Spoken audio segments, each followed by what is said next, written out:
no Rio de Janeiro, em 1989, era um barco meio metido a chique. Uma atriz famosa, não a tinha? Yara Amaral. Isso. Grande Amaral. Que atriz? Ela era top 5 do Brasil. Era uma Que tava no coisa, barco. assim.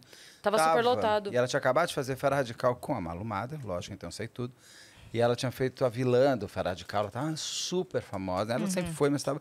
E ela foi porque a amiga dela convidou ela para ir, e ela vai. Era o Réveillon, não era? Era Réveillon, Batomuxo no dia 31 de janeiro de 88 para 89, 89 para 90, agora me perdi. Era 88 para 89. E aí porque a galera foi toda pro mesmo lado do barco pra ver os fogos, não é isso? Não, o Batomuxo é uma porcaria. O barco em si era uma porcaria. O barco, ele não coitadinho do barco, o que fizeram com ele. Ele era um barco do Ceará, lá da década de 70, que funcionava super bem, para caber 20 pessoas. Aí foi comprado por um milionário do Rio de Janeiro que transformou num iatezinho. Com 4 suítes. E funcionou super bem. O barco viajou, ele viajava pela costa inteira do Brasil e tal. Ele até chegou a emprestar para o Espírito Santo, na época, para eles fazerem uns exercícios com a oceanografia lá de uma universidade deles. Tudo bem. Mas o cara é milionário, que ele quer um barco novo. Aí ele vendeu. No Rio de Janeiro, tinha um grupo de espanhóis, um grupo de espanhóis principalmente, que tinha chegado à Espanha sem grana por conta do franquismo, blá, blá, e eles se ajudaram e foram ganhando grana. Ao longo desse período, eles abriram um restaurante, que parece que tem até hoje. Eu cheguei a ver esse restaurante quando eu ia para o Rio na década de 80, eu nunca fui. Era um restaurante bem chique. Fica ali em Botafogo, Flamengo. Esqueci o nome dele agora. Aí ele tinha esses barcos chamados Batomuxo, que era uma coisa muito legal que não tem no Rio. Como tem em Paris, por isso que eles chamam de Batomuxo, que você passeia pelo Sena, ou que você em Londres, todos os lugares que tem o Rio tem isso, tirando São Paulo, óbvio. E no Rio de Janeiro não tem até hoje esses barcos meio tradicionais de você fazer a costa, até porque o mar é bem pesado. Só que esse restaurante era um barco que você podia almoçar nesse restaurante também. E ele fazia a travessia, ele ia até a Barra, imagina. Só que assim, né? Brasil, 1980, não é à toa que teve a novela Vale Tudo. Brasil mostra a tua cara.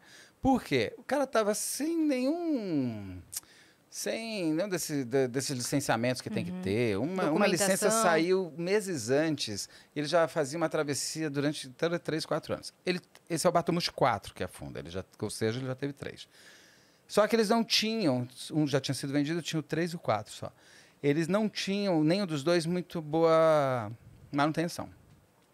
Quando esses caras compram esse barco desse milionário que virou iatezinho, eles desmontam o barco, ainda colocam 3 toneladas de concreto em cima para fazer um outro negócio, põem uma escadinha idiota, e eles começaram a fazer o Réveillon no Rio de Janeiro também por esse Batomuxo, e era chique.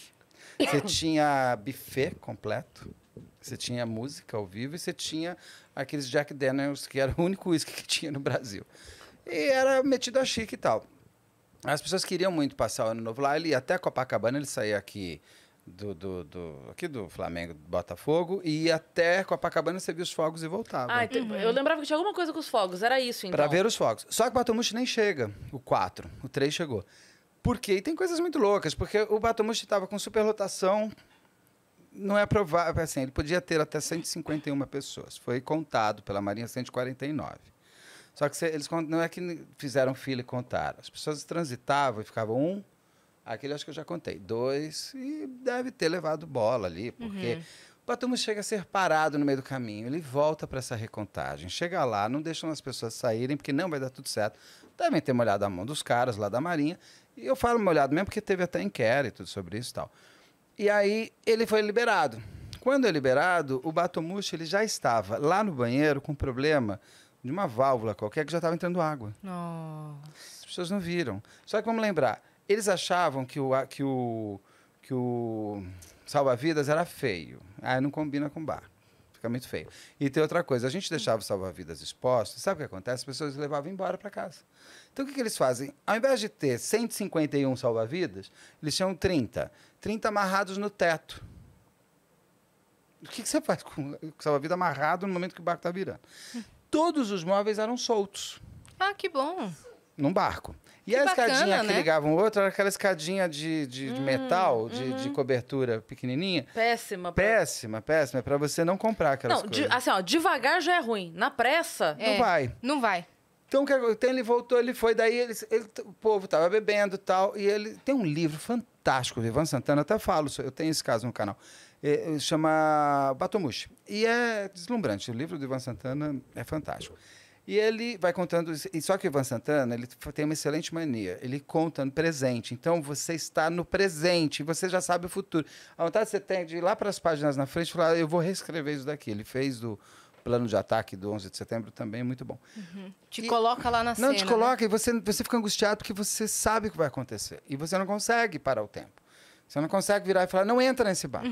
E ele vai contando histórias, por exemplo, de pessoas que iam para o barco e chegaram na hora e falaram, não, tá muito cafona nisso, eu não vou. De gente que chegou e falou assim, não vamos. Um cara, vamos, tá bom.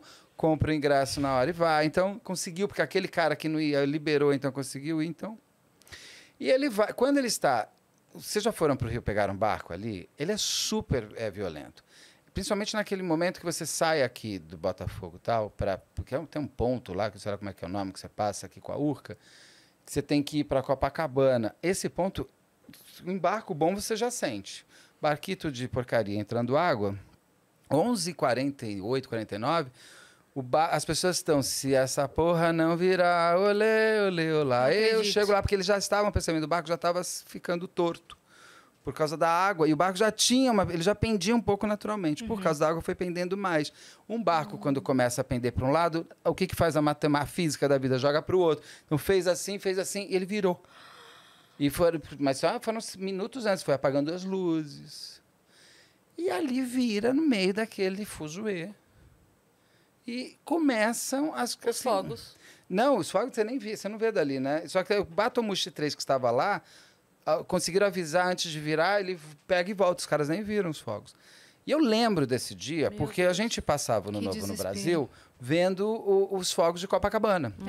Pela televisão. Porque não tinha muita coisa no Brasil, assim, então eu não conseguia fazer muita coisa. E eu lembro de estar no sítio dos meus pais, eu tinha uns 15 anos, 14, foi 89 isso, a virada. Então eu tinha uns 14, 15 anos. E a gente estava vendo 9, 8, e de repente passa uns 4 minutos, entra uma repórter vestida de branco, falando, um Batomushi afundou no Rio de Janeiro. Eu não sabia o que era Batomushi. Minha tia, que morava no Rio, falou, pelo amor de Deus, Batomushi era o barco mais... Aí ela começou a me contar lá. E ninguém desligou, porque foi meio que Big Brother. A gente começou a ver os corpos chegando no Yacht Clube do Rio de Janeiro, ao vivo. E gente assim,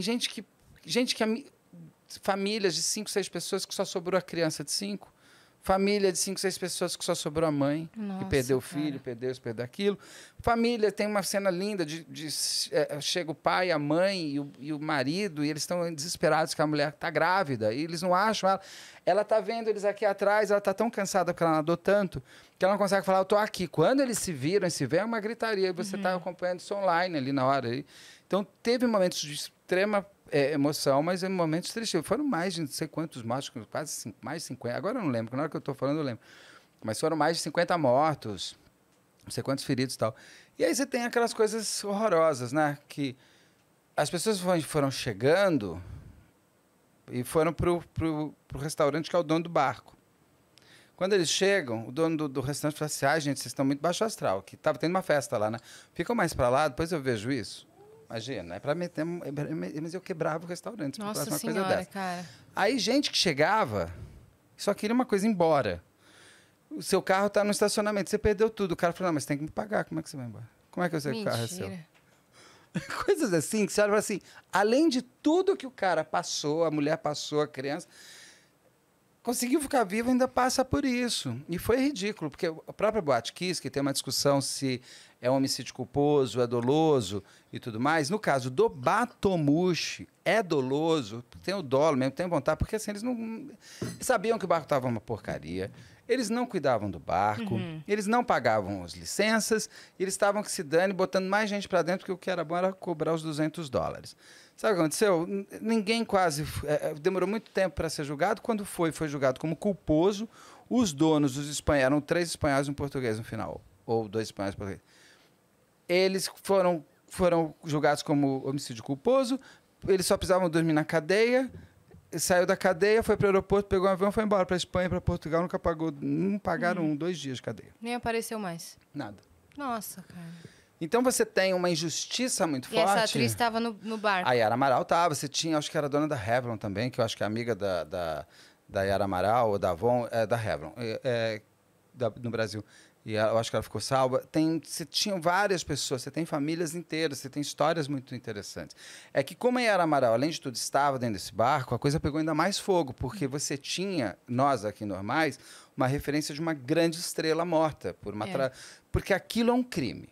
Batomushi, a gente pode discutir se é uma tragédia ou um crime. O Batomushi é um crime. Uhum. Indiscutivelmente. É indiscutivelmente, porque o que eles fizeram naquele barco? Eles sabiam... Gente, teve 2 festas antes, uma com Boni, da Globo. Ele, que é super barqueiro, ele não deixou o barco nem sair. A festa foi feita aí dentro.